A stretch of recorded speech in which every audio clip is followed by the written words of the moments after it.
আসসালামু আলাইকুম। ইসলাম শব্দের অর্থ যদি শান্তি হয়, তবে আরেকটি অর্থ সেটি হচ্ছে আপনার বিশ্বাস। ইসলাম এবং বিশ্বাস এই শব্দ দুটি ওতপ্রোতভাবে একটি আরেকটির সাথে জড়িত। অর্থাৎ আপনি ইসলামে প্রবেশ করতে গেলেও একটা বিশ্বাস, আপনার ইমান অর্থ বিশ্বাস করা, অর্থাৎ মনে প্রাণে বিশ্বাস করে কিছু বাক্য মেনে নেয়া। বিশ্বাস শব্দটার সাথে বিলিভ বা বিশ্বাস শব্দটি ইসলামের সাথে। তো এই জন্য কথাটা বলছি যে 1947 সালে যখন ব্রিটিশ থেকে আমরা স্বাধীনতা পাই, এই ভারতীয় উপমহাদেশ আপনার দুটি রাষ্ট্র গঠন হয়, একটি হচ্ছে পাকিস্তান, একটি হচ্ছে হিন্দুস্তান। তো পাকিস্তান এখনো ইসলামিক রিপাবলিক অফ পাকিস্তান হিসাবে আছে। তো এরপর সেখান থেকে আমরা বেরিয়ে গিয়ে সেটা বাংলাদেশ গঠন হলো। তো যদিও বাংলাদেশ গঠন হলো, দেশের নাম পরিবর্তন হলো, দেশের সংবিধান আলাদাভাবে রচিত হলো, দেশের যেসব একটি রাষ্ট্রের যেসব মৌলিক মোটো থাকে, বৈশিষ্ট্য থাকে, এই বৈশিষ্ট্যগুলো নতুনভাবে রচিত হলো। কিন্তু যেটি আপনি করুন না কেন, এই ভূখণ্ডের যে অধিকাংশ মানুষগুলো মুসলমান, তাদের এই যে বিশ্বাস, এই বিশ্বাসের অপর নাম হচ্ছে যে ইসলাম।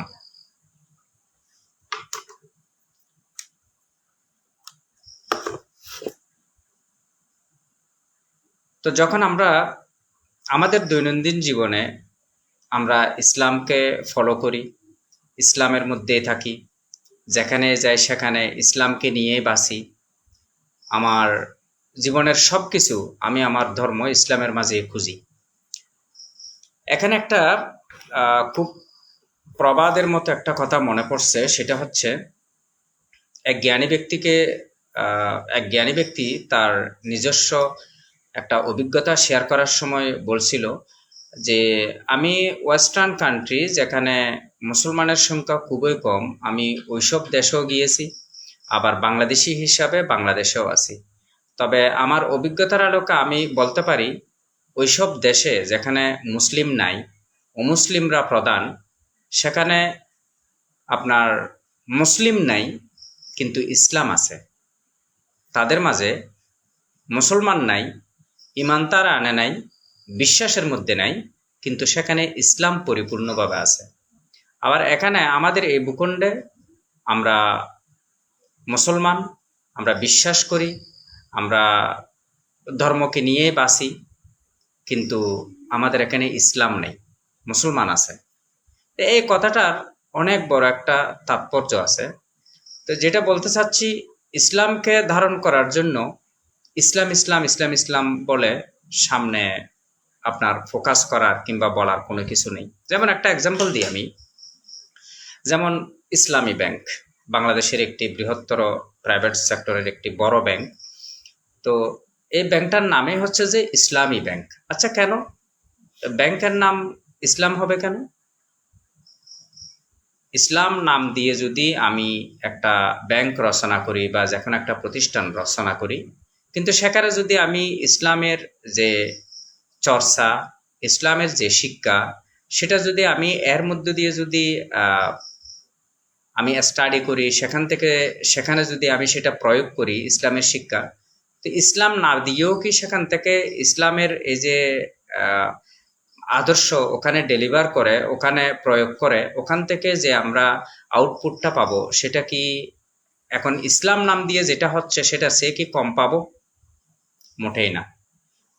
অর্থাৎ ইসলামী হতে গেলে আপনাকে ইসলাম ইসলাম ইসলাম ইসলাম নিয়ে সবখানে আপনাকে চলতে হবে এমন কোনো কথা নেই শুরুতে। অর্থাৎ নামের ক্ষেত্রে যেমন আমরা নামের আগে মোহাম্মদ দিচ্ছি না, তো মোহাম্মদ না লিখলে কি আমি আমার মাঝে কি মুসলমানিত্ব থাকবে না, কিংবা আমি মুসলমান হব না? তো কিছু জিনিস ট্র্যাডিশনালি হয়তো আমাদের এখানে আসছে, সেটা আমরা ব্যবহার করে যাচ্ছি, কিন্তু আর কিছু মানুষ ইচ্ছাকৃতভাবে উদ্দেশ্যমূলকভাবে ধর্মকে ব্যবহার করার জন্য তারা জাস্ট ইসলাম শব্দটা প্রয়োগ করেছে অতীতে, করছে বর্তমানে এবং করবে ভবিষ্যতে। কিন্তু ইসলাম প্রয়োগ করলে কি ইসলাম হয়? আমি আমার এই কথার মাঝে যে ভিডিওর যে ক্যাপশন দিয়েছি, যে ডেসক্রিপশন দিয়েছি, আমি ওটাকে কোনো কিছু মিন করে বলছি না, যে জামাত ইসলামের কথা বা স্পেসিফিক দলকে আমি মেনশন করে বলছি না। আমি ওভারঅল জিনিসটাকে একটু চিন্তা করে দেখতেছি যে ইসলাম নাম দিয়ে যখন স্পেসিফিক আপনি মানুষের সামনে কোনো একটা কিছু ডিমান্ড করেন বা কোনো কিছু যখন আপনি এক্সপোজ করেন বা আপনার কোনো কিছু বোঝাতে চান, আপনার কোনো কিছু যখন এখানে প্রয়োগ করতে চান, তখন স্বাভাবিকভাবে 90% মুসলমানের এই দেশে ইসলাম শব্দটা দেখলে একটু ইসলামের প্রতি দুর্বল হবে, এটাই স্বাভাবিক। ইসলামী ব্যাংক কি সুদের চর্চা করে না?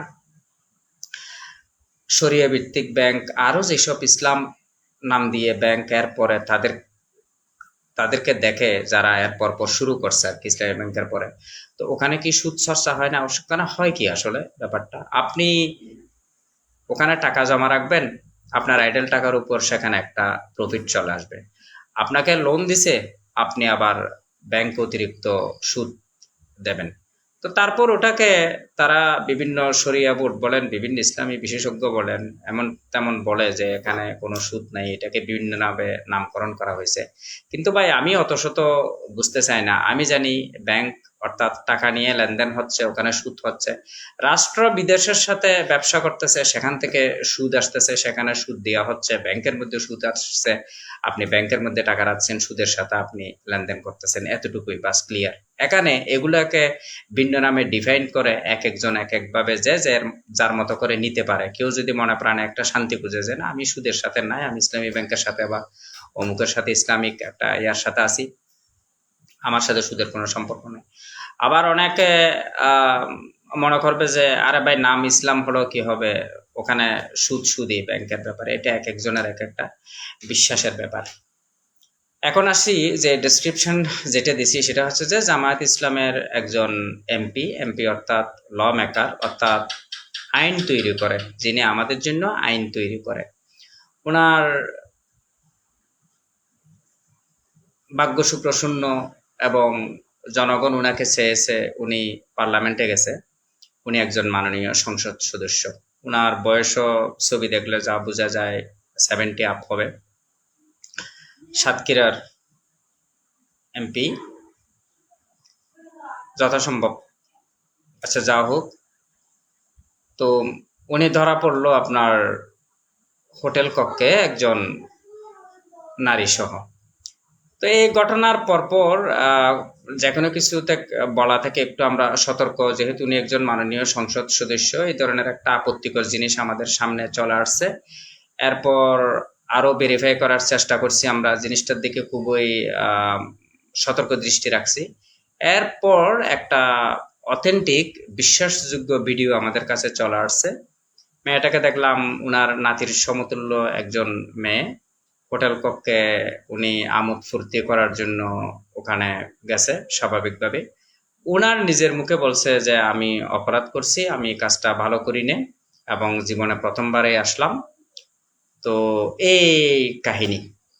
এখানে এ প্রসঙ্গে একটা কথা আমি বলেই রাখি যে রাসূলুল্লাহ সাল্লাল্লাহু তাআলা আলাইহি ওয়াসাল্লাম বলেছেন, তোমরা তোমাদের ভাইদের দোষ ত্রুটি গোপন রাখো। তোমরা যদি এই কাজটা করো, অন্যের দোষ ত্রুটি যদি গোপন রাখো, তাহলে রাব্বুল আলামিন কিয়ামতের দিন আমাদের দোষ ত্রুটি অবশ্যই উনি গোপন করবেন, মার্জনা করবেন এবং আমাদেরকে এজন্য একটা পুরস্কার দেবেন। অর্থাৎ তোমার ভাইয়ের মুসলমানের দোষ ত্রুটি গোপন করার জন্য বলা হয়েছে। কিন্তু এমন মুসলমানের দোষ ত্রুটি যদি আপনার সামনে চলে আসে, যে মানুষটি হচ্ছে ল মেকার, আমাদের জন্য আইন তৈরি করে, আমাদের জন্য জনপ্রতিনিধি, মানুষের হাজার হাজার ভোটের যিনি অধিকারী হয়েছেন, একটা সম্মান দিয়েছেন, রাষ্ট্রীয়ভাবে যিনি বেতন পায়, জনপ্রতিনিধি বলে সমাজের অনেক বড় বড় লোকরাও ওনাকে সালাম করবে, ওনাকে সম্মান করবে। তো এই লোকটা যখন এই কাজে লিপ্ত হয়ে পড়ে, শয়তানের প্ররোচনায় বলেন, কুমন্ত্রণায় বলেন, নিজের নফসের দোষে বলেন, তাহলে জিনিসটা আপনি কি গোপন করবেন, না এটা সমাজে চক্ষুতে আঙ্গুল দিয়ে দেখিয়ে দেবেন যে মানুষগুলোকে আমরা সংসদে পাঠাচ্ছি বা জনপ্রতিনিধি হিসেবে নির্বাচিত করতেছি, এই মানুষগুলোর দেখেন ব্যক্তিগত নৈতিক চরিত্র কিরকম। আচ্ছা, যা হোক, এটা বিচার্য বিষয়। এটা এখন বর্তমানে আর্টিফিশিয়াল ইন্টেলিজেন্স কাজ করতেছে, অর্থাৎ আপনি যে কোনো কিছু চাইলে কম্পিউটার বা মোবাইল ফোনের মাধ্যমে আপনি শুধু আপনার ইচ্ছাটা পোষণ করবেন, এরপর দেখবেন ওই অনুযায়ী ভিডিও এবং ছবি আপনার সামনে চলে আসবে। এই একটা প্রযুক্তিগত অবস্থায় আমরা আছি। তো এখানে এই জিনিসটা নিয়ে ডিটেল বলার আগে একটা উপরে ছবি আকারে ক্যাপশন দিয়েছি, দেখেন। এটা হচ্ছে যে বাংলাদেশের একজন ইউটিউব কিংবা ফেসবুকে পরিচিত একটা মুখ, উনি হচ্ছে রফিকুল্লাহ আফসারী। উনার বাড়ি মনে হয় সম্ভবত কুমিল্লা ওইদিকে। একজন আলেম, ইসলামিক স্কলার। উনি মাহফিল করেন, উনার মাহফিলে হাজার হাজার মানুষ হয়। রসিক মানুষ, খুব আনন্দ করে কথা বলেন, মানুষকে বোঝাবার চেষ্টা করেন। আকীদাগতভাবে কৌমি, ওহাবি বা এরকম টাইপের। তো যাই হোক, একজন কোরআন হাদিস জানা মানুষ, সমাজ সচেতন মানুষ, এই ধরনের একটা ঘটনা ঘটছে। ঘটার পর উনি আমাদেরকে বলছেন যে ওনার ভিডিওতে দেখলাম, এটা লাইভ কিনা আমি জানি না, যে অর্থাৎ জামাত ইসলামের ওই এমপির সপক্ষে উনি বক্তব্য নিয়ে আসছেন যে এমপি সাহেবের আরো 2-3টা বিয়ে করা দরকার, উনি অপরাধ কোনো কিছু করেন নাই, ওটা ওনার 2 নম্বর স্ত্রী ছিল। হোটেল কক্ষে যারা কক্ষে এই ধরনের গোপন ক্যামেরা দিয়ে যারা এসব ধারণ করে বাজারে ছেড়ে দিছে, এটা নিশ্চয় খারাপ কাজ করছে, এই সেই ডট উনি বলে একটা ওকালতি বক্তব্য জামায়াত ইসলামের এই এমপির পক্ষে উনি নিয়ে আসলেন। আমার মূল বক্তব্যটা এই জন্যই বিশেষ করে বলতে আসলাম যে একজন আলেম, একজন কোরআন হাদিস জানা মানুষ, সে যখন এই ধরনের একটা বিচার্য বিষয়, একটা সেন্সিটিভ বিষয়, একটা নৈতিক চরিত্র স্খলিত হয়েছে এরকম একটি বিষয়, যেটার কনক্লুশন এখনো তৈরি হয় নাই, যেটির কোনো ফাইনাল বক্তব্য আসে না, এটার পক্ষে নিয়ে যখন কথা বলেন, তখন আমার খুব ভাবতে অবাক লাগে, চিন্তা লাগে যে ইদানিং আপনারা দেখছেন না যে বিভিন্ন মাদ্রাসায় তথাকথিত আপনার কি বলে ব্যাঙের ছাতার মতো গজিয়ে ওঠা কতগুলো মাদ্রাসা, বাংলাদেশের শিক্ষা ব্যবস্থা যেরকম আর কি, যেরকম দেশে আমরা আছি সেরকম আর কি, না হলে তো যত্রতত্র এইভাবে যে কেউ তো মাদ্রাসা খুলতে পারে না। এইরকম গজিয়ে ওঠা কৌমি ওহাবি টাইপের মাদ্রাসাগুলোতে আপনারা প্রতিনিয়ত দেখছেন কিভাবে বাচ্চাদেরকে ওই হুজুর নামের কতগুলো আহ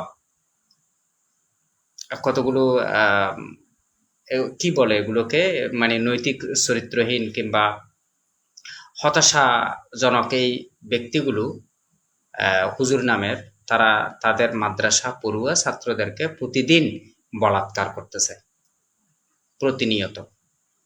আপনি গুগলে যান, বিগত 1 মাসের শুধুমাত্র এই মাদ্রাসায় বলাৎকার শব্দটা লিখেন, দেখেন কতগুলো ঘটনা চলে আসে, রেসপেক্টিভলি দেখবেন কতগুলো আপনারা ঘটনা পান। তো আমার কেন জানি মনে হচ্ছে এই রফিকুল্লাহ আফসারীদের মতো লোকের কারণেই বিশেষ করে এই বলাৎকারের ঘটনা ঘটতেছে, যে মাদ্রাসায় হুজুর দ্বারা বাচ্চাদেরকে এভাবে বলাৎকার করতেছে, তাদের যৌন নির্যাতন করতেছে। গতকালকে ইলিয়াস হোসাইন প্রখ্যাত সাংবাদিক একটা কথা বলল যে এই ওয়াহাবি কৌমি, এই এরা হেফাজতি, এরা যদি এদের মাদ্রাসায়, এদের পরিচালিত বা এদের অনুসরণ করে এরকম মাদ্রাসায় এই ধরনের একটা ঘটনার বিচার যদি তারা নিজেরা করত, তাহলেও কিন্তু এই ঘটনা অনেকটা কমে আসতো এবং তাদের উপর একটা আস্থা থাকতো। কিন্তু আজকের এই বিচার্য বিষয় এখনো পর্যন্ত কোনো কনক্লুশনে যায় না, পুরো ব্যাপারটা এখনো পর্যন্ত পর্যবেক্ষণাধীন।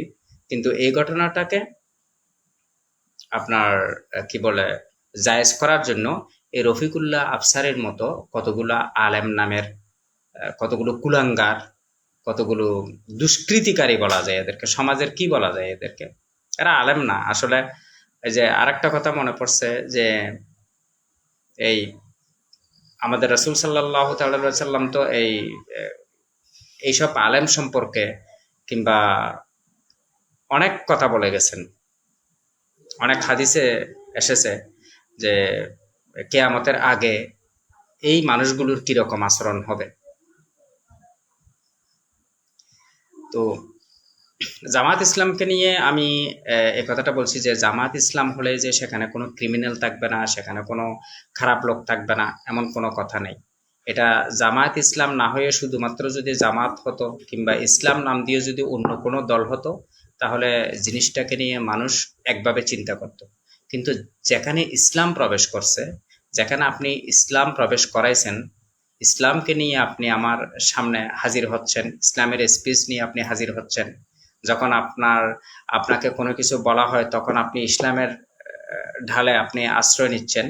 তো সেরকম একটি বিশ্বাসের জায়গায়, সেরকম একটি নৈতিকতার জায়গায় আপনি যখন এই কাজগুলো করেন, এগুলোতে যখন জড়িয়ে পড়েন, তখন আপনার তো বদনাম হয়। আপনার বদনাম হোক, আপনার মতো এরকম কতজন এমপি আপনার বাংলাদেশ থেকে হারিয়ে গেলে কিংবা জামাত ইসলাম বাংলাদেশ থেকে হারিয়ে গেলে কোনো ব্যাপার না।